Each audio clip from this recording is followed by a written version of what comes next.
നിങ്ങളുടെ സ്ഥാനം മനസ്സിലാക്കാത്തതിനാലാണോ നിങ്ങളുടെ ഉത്തരവാദിത്വം വ്യക്തമല്ലാത്തത്?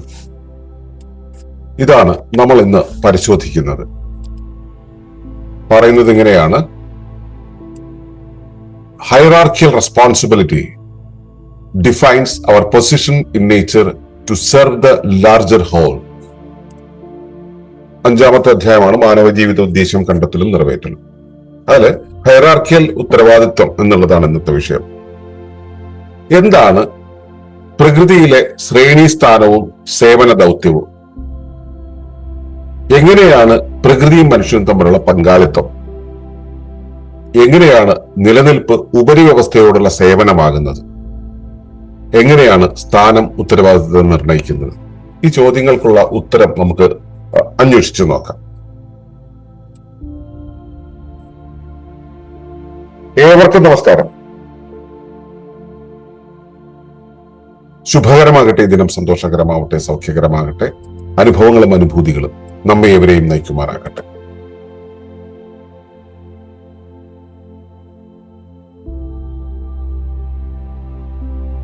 ഈ നമ്മൾ കഴിഞ്ഞ ദിവസങ്ങളിൽ സംസാരിച്ചു, നമ്മൾ എവിടെയാണ്, എന്തുമായിട്ടാണ് കണക്ട് ചെയ്ത് നിൽക്കുന്നത്, അതിനനുസരിച്ചാണ് നമ്മുടെ സ്ഥാനം എന്താണ്, അല്ലെങ്കിൽ അതിനനുസരിച്ചാണ് നമ്മുടെ പർപ്പസ് വരുന്നതെന്ന്. പ്രകൃതിയുടെ മനസ്സിനെ മനസ്സിലാക്കിക്കൊണ്ട്, പ്രകൃതിയുടെ ബുദ്ധിയെ മനസ്സിലാക്കിക്കൊണ്ട് ആണ് നമ്മൾ നിലനിൽക്കേണ്ടത് എന്നുള്ളതൊക്കെ. അപ്പൊ ഇന്ന് നമ്മൾ അന്വേഷിക്കുന്നത് എന്താണ് പ്രകൃതിയിലെ സ്ഥാനം. അത് വെറും സ്ഥാനമല്ല, ശ്രേണി സ്ഥാനമാണ്, ഹൈറാർക്കിയൽ സ്ഥാനമാണ്. അതിന്റെ സേവന ദൗത്യങ്ങളാണ്. അതെന്താണ് എന്നുള്ളതാണ് നമ്മൾ ഇന്ന് പരിശോധിക്കുന്നത്. അപ്പോ എന്താണ് പ്രകൃതിയിലെ ശ്രേണി സ്ഥാനം എന്നുള്ളത് ഒന്ന് നോക്കാം. നമ്മൾ കഴിഞ്ഞ അധ്യായങ്ങളിൽ നമ്മൾ പരിശോധിച്ചതാണ്, പ്രകൃതി നെസ്റ്റഡ് സിസ്റ്റങ്ങളായി ക്രമീകരിച്ചിരിക്കുന്നു, കൂടുകൾക്കകത്ത് കൂടുകളായിട്ട് ക്രമീകരിച്ചിരിക്കുന്നു. അതിന് പലതരം, ഒരു പാറ്റേൺ ആണ്, അതങ്ങനെ ഡിസൈൻ ചെയ്തിരിക്കുന്നു എന്നുള്ളൊരു പാറ്റേൺ ആണ്. അതുപോലെ പല പാറ്റേൺ, സിക്ലിക്കലായിട്ടുള്ള അതിന്റെ പ്രവർത്തനങ്ങൾ, അത് നെറ്റ്വർക്ക് ആയിട്ട് പലതുമായിട്ട് കണക്ട് ചെയ്തിരിക്കുന്നു. അതിനകത്തുകൂടെ ഫ്ലോ ഉണ്ടായിക്കൊണ്ടിരിക്കുന്നു. അത് ഡൈനാമിക് ആയിട്ട് ബാലൻസ് ചെയ്തുകൊണ്ടിരിക്കുന്നു. അത് നിരന്തരം വികസിക്കുന്നു അതിന്റെ ഒരു പരിധി വരെ എന്ന് പറയുന്ന ഒരവസ്ഥ. ഇങ്ങനെ പ്രധാനപ്പെട്ട ഒരു 6 മോഡലുകളിലാണ് ഈ വിന്യാസങ്ങൾ ക്രമീകരിച്ചിട്ടുള്ളത്. അതിലൊന്നാണ് ഇതിന്റെ ഈ പൊസിഷനിങ് എന്ന് പറയുന്നത്, നെസ്റ്റഡ് സിസ്റ്റങ്ങളായിട്ട് ക്രമീകരിച്ചിട്ടുള്ളത്. അപ്പോൾ ഓരോ സത്തയും, നമ്മളിവിടെ ഐഡന്റിഫൈ ചെയ്യുന്ന ഓരോ സത്തയും ഒരു വലിയ വ്യവസ്ഥയുടെ ഒരു ഘടകമാണ്. ഞാൻ ഉപരിവ്യവസ്ഥയായ ഭൂമിയുടെ അല്ലെങ്കിൽ പ്രകൃതിയുടെ ഒരു ഘടകമാണ്. ഈ ഓരോ ഘടകത്തിനും അപ്പോ അതിൻ്റെതായിട്ടുള്ള ഒരു സ്ഥാനമുണ്ട്. ആ സ്ഥാനത്ത് നിന്നുകൊണ്ടാണ് അത് വലതിന്റെ പാർട്ടായിട്ട് നിൽക്കുന്നത്. ആ വലതിന്റെ പാർട്ടായത് കൊണ്ടാണ് അതിനൊരു സ്പേസ് കിട്ടിയത്, തിരിച്ചും പറയാം. അപ്പോ ആ പൊസിഷനിൽ നിൽക്കുമ്പോ, ഇപ്പൊ എന്റെ കൈ എന്നുള്ളത് ശരീരത്തിന്റെ ഭാഗമാണ്, വിരൽ എന്നുള്ളത് കൈയുടെ ഭാഗമാണ്. അപ്പോ വിരല് ഈ കൈയുടെ ഒരു ഭാഗത്ത് നിൽക്കുന്ന സമയത്ത് സ്വാഭാവികമായിട്ടും കൈ അവിടെ നിന്നുകൊണ്ട് ചെയ്യേണ്ടുന്ന ചില ദൗത്യങ്ങളുണ്ട്, ഉത്തരവാദിത്തങ്ങളുണ്ട്. എന്തുത്തരവാദിത്തമാണ് അത്? വിരലിന് കയ്യെ സഹായിക്കുക, കൈക്ക് വേണ്ടുന്ന സർവീസസ് കൊടുക്കുക, സേവനം ചെയ്യുക എന്ന ദൗത്യമാണുള്ളത്. അപ്പോൾ അത് ആ പൊസിഷനാണ് തീരുമാനിക്കുന്നത്, എവിടെയാണ് അത് വെച്ചിട്ടുള്ളത് എന്നുള്ള ആ പൊസിഷനാണ് തീരുമാനിക്കുന്നത്. അപ്പോ ഈ സ്ഥാനത്തെ തിരിച്ചറിയുമ്പോഴാണ് ഈ ഉത്തരവാദിത്വം നിർവഹിക്കാൻ നമുക്ക് കഴിയുക. അപ്പോ നമ്മളെ പ്രകൃതിയിലെ നമ്മുടെ ഈ ശ്രേണി സ്ഥാനത്ത്, കൂടുകൾക്കകത്ത് കൂടുകളായി വിന്യസിച്ചിട്ടുള്ള ഈ സ്ഥാനത്ത് നമ്മൾ എവിടെയാണ്, നമ്മുടെ സ്ഥാനം എവിടെയാണെന്നുള്ളത് എല്ലാ അർത്ഥത്തിലും മനസ്സിലാക്കുക. പ്രകൃതിയിലെ ഭൂമിക്ക് അകത്താണ്, കോശങ്ങൾക്ക് അല്ലെങ്കിൽ അവയവങ്ങൾക്ക് വെളിയിലാണ് എന്ന് പറയുന്ന ഒരു സ്ഥാനം അല്ല. അത് നമ്മൾ മനസ്സിലാക്കാൻ വേണ്ടി പറയുന്ന, എളുപ്പത്തിൽ പറയുന്ന ഒരു 2 ഡയമെൻഷണൽ ഫോമാണ്. അങ്ങനെയല്ല. ഞാനൊരു കുടുംബത്തിലാണ്, ഒരു സമൂഹത്തിലാണ്, ഒരു രാഷ്ട്രത്തിലാണ്, ഞാനൊരു മഹാസംവിധാനത്തിലാണ്, അല്ലെങ്കിൽ ഇപ്പൊ ഒളിമ്പസ് എന്ന് പറയുന്ന ഒരു പ്രസ്ഥാനത്തിലാണ് എന്ന് പറയുന്ന രീതിയിൽ 100 കണക്കിന് സിസ്റ്റത്തിന്റെ അകത്താണ് നമ്മൾ ജീവിക്കുന്നത്. അതിലെ നമ്മുടെ പൊസിഷൻ തിരിച്ചറിയുക എന്നുള്ളതാണ് കാര്യം. അത് തിരിച്ചറിയുമ്പോൾ നമ്മുടെ ദൗത്യം എന്താണെന്ന് നമുക്ക് മനസ്സിലാവും. അവിടെയാണ് നമ്മുടെ ആ സർവീസ്, നമ്മൾ ഉപരിവ്യവസ്ഥയോട് നമ്മൾ ചെയ്യേണ്ട സർവീസ് ഉണ്ട്. അത് ഒറ്റ സർവീസ് അല്ല, ഭൂമിയോട് ചെയ്യേണ്ട സർവീസ് മാത്രമല്ല, നമുക്ക് ചുറ്റുമുള്ള ആയിരക്കണക്കിന് കോംപ്ലക്സ് ആയിട്ടുള്ള ബഹുക്രമ സംവിധാനങ്ങളുടെ വ്യവസ്ഥകളുടെ അകത്ത് നമ്മുടെ ദൗത്യം എന്താണെന്ന് നമുക്ക് മനസ്സിലാവും. അത് നിർവഹിച്ചിട്ടില്ലെങ്കിൽ നമ്മൾ ഭൂമിയോടുള്ള ദൗത്യം മാത്രം നിർവഹിച്ചു കഴിഞ്ഞാൽ ചിലപ്പോൾ മുഴുവൻ ആവില്ല. അങ്ങനെ വിശ്വസിക്കുന്നവരുണ്ട്. നമ്മളെല്ലാം പ്രകൃതിയുമായിട്ടും ഈശ്വരനുമായിട്ട്, പ്രകൃതിയല്ല ഈശ്വരനുമായിട്ടുള്ള കണക്ഷൻ നിലനിർത്തി പോന്നു കഴിഞ്ഞാൽ ബാക്കി എല്ലാം ആയിക്കോളും എന്നുള്ളത്. അത് ബാക്കിയെല്ലാം കൃത്യമായിട്ട് നടന്നു കഴിഞ്ഞാലേ ഈ ഈശ്വരനുമായിട്ടുള്ള ബന്ധം കൃത്യമായിട്ട് നിലനിർത്താൻ കഴിയുന്നുള്ളൂ എന്നുള്ള മനസ്സിലാക്കുക. യോഗശാസ്ത്രം അത് തന്നെയാണ് പറയുന്നത്. നമ്മുടെ ജീവിതത്തിന്റെ എല്ലാ കാര്യങ്ങളും കൃത്യമായിട്ട് കൊണ്ടുവന്നു കഴിഞ്ഞാൽ യോഗം സംഭവിക്കും. ശരീരം ശരിയായ രീതിയിൽ സൂക്ഷിച്ചാലേ ഈ കാര്യങ്ങളെല്ലാം പ്രവർത്തിക്കുള്ളൂ.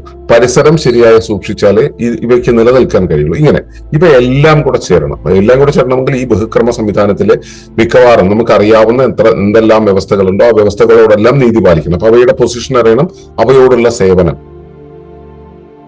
ആ ദൗത്യം, ഉത്തരവാദിത്വം, റെസ്പോൺസിബിലിറ്റി അത് പാലിക്കണം. അങ്ങനെ വരുമ്പോഴാണ് ഈ നമ്മളും പ്രകൃതിയും തമ്മിലുള്ള ആ ഒരു മ്യൂച്വാലിറ്റി, ഒരു ഇൻവോൾവ്മെന്റ് സംഭവിക്കുക. നമുക്കറിയാം നമ്മൾ പ്രകൃതിയുടെ ഭാഗമാണ്, വേർതിരിച്ച ഒന്നല്ല എന്നുള്ളത്. നമുക്ക് പക്ഷെ നമ്മുടെ അഹം കൊണ്ട് നമ്മൾ വേറിട്ടതാണ് എന്ന് നമ്മൾ ചിന്തിക്കുമ്പോഴും നമ്മൾ പ്രകൃതിയുടെ ഭാഗമാണ്. അപ്പോ മനുഷ്യന്റെ ഈ പ്രവർത്തനം എന്ന് പറയുന്നത്, അവന്റെ ദൗത്യം എന്ന് പറയുന്നത്, അവന്റെ പൊസിഷൻ മനസ്സിലാക്കിക്കൊണ്ട് തന്നെ അതിന്റെ സൈസ് മനസ്സിലാക്കണമെങ്കിലും മനുഷ്യന്റെ പ്രവർത്തനം അല്ലെങ്കിൽ മനുഷ്യന്റെ ദൗത്യം എന്ന് പറയുന്നത് പ്രകൃതിയുടെ ആ ഒരു താളക്രമമുണ്ടല്ലോ, ഈ ഹൈറാർക്കിയലായിട്ടുള്ള ക്രമമുണ്ട്, അതിന്റെ പ്രവർത്തനത്തിന്റെ ക്രമമുണ്ട്, അതിലുള്ള പങ്കാളിത്തമാണ്.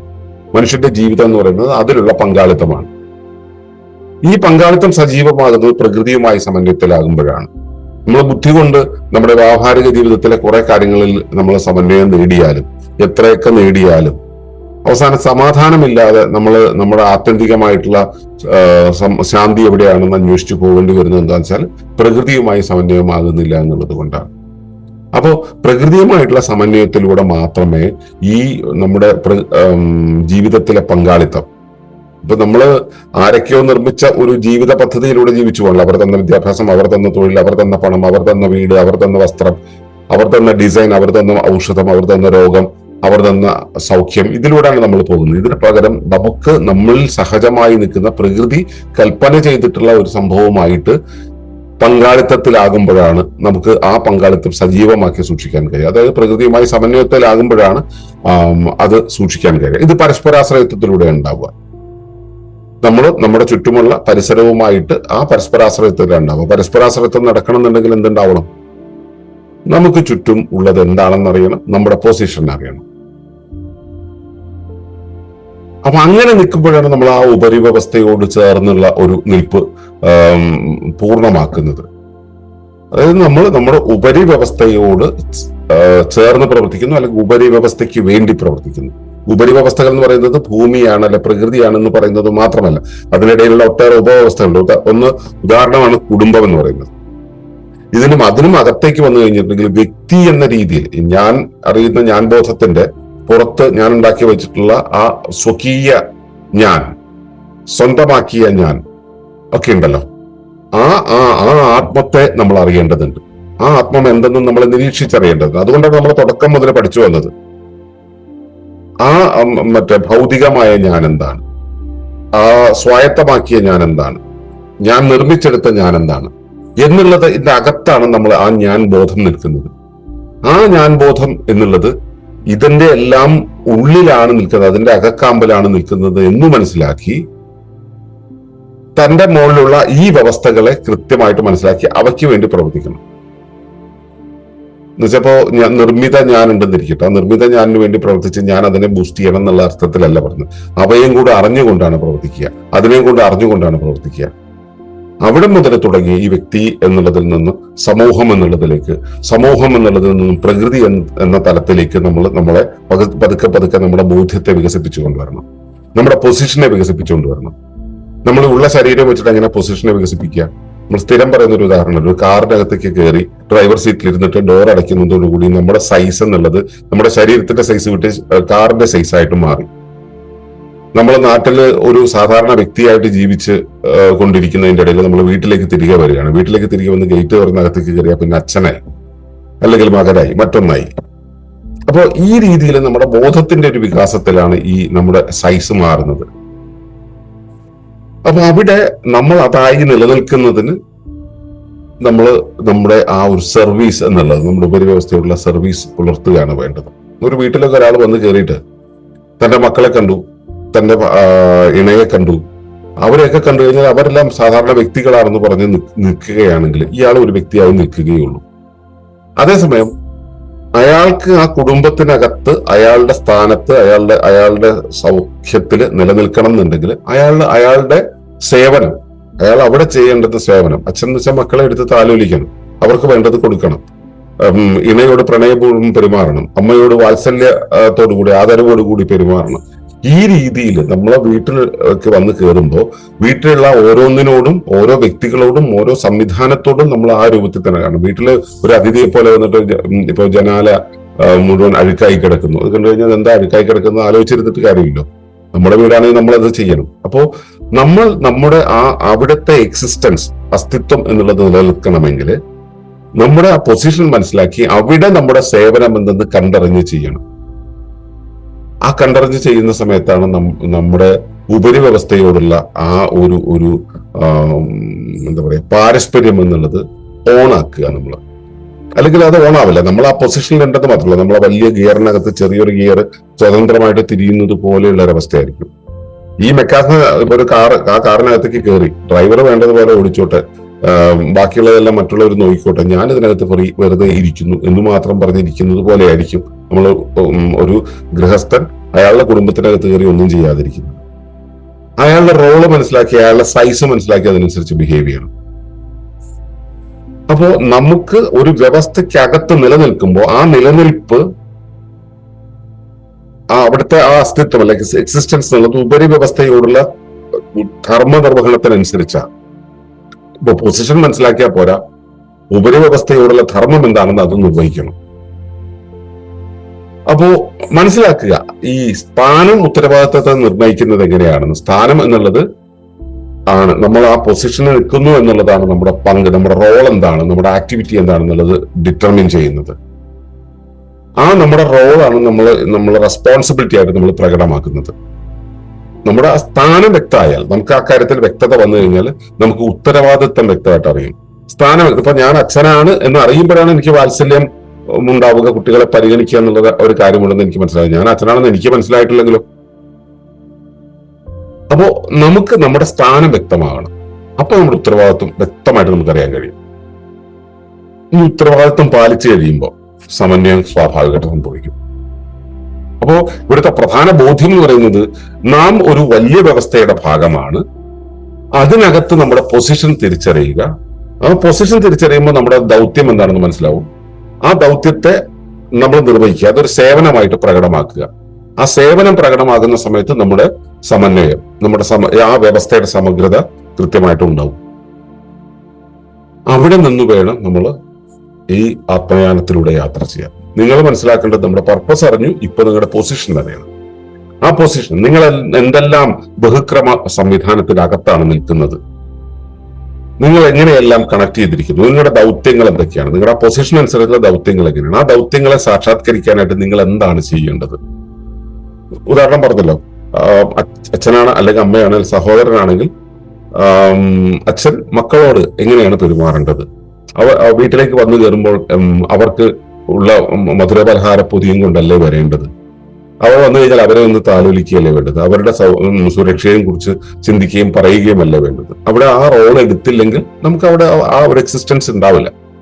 ഇതൊരു ഉദാഹരണമാണ്. ഇതുപോലെ പ്രകൃതിയിലെ അല്ലെങ്കിൽ ഒരു രാഷ്ട്രത്തിലെ അല്ലെങ്കിൽ ഒരു ദേശത്തിലെ അല്ലെങ്കിൽ ഒരു കുലത്തിലെ നമ്മുടെ സ്ഥാനം എന്താണെന്ന് മനസ്സിലാക്കി, അവിടുത്തെ ദൗത്യം എന്തെന്ന് മനസ്സിലാക്കി അത് നിർവഹിക്കുക, അതൊരു സേവനമായിട്ട് കൊണ്ടുവരിക. ആ സേവനമാണ് നമ്മുടെ ജീവിതം. ആ സേവനം നടപ്പിലാക്കിയാൽ മാത്രമേ നമുക്ക് അസ്തിത്വം ഉണ്ടാവുള്ളൂ. സേവനം നടപ്പിലാക്കിയില്ലെങ്കിൽ നമുക്ക് അസ്തിത്വം ഉണ്ടാവില്ല. അപ്പോൾ ഈ സേവനം ഉണ്ടെങ്കിൽ സമന്വതയും സമഗ്രതയും പ്രകൃതിയുമായിട്ട് സംഭവിക്കും. അപ്പോൾ അതിലേക്ക് എത്താൻ നിങ്ങൾ സ്വയം പരിശോധിക്കുക. ആ ഒരു തിരിച്ചറിവുമായിട്ട് നമുക്ക് വീണ്ടും നാളെ കാണാം. അതുവരേക്കും നന്ദി, നമസ്കാരം. തുടർന്ന് കാണുന്നതിന് മുമ്പായി ഈ വിഷയം ഇഷ്ടമായെങ്കിൽ ഒന്ന് ലൈക്ക് ചെയ്യുക, കമന്റ് ചെയ്യുക, ഷെയർ ചെയ്യുക.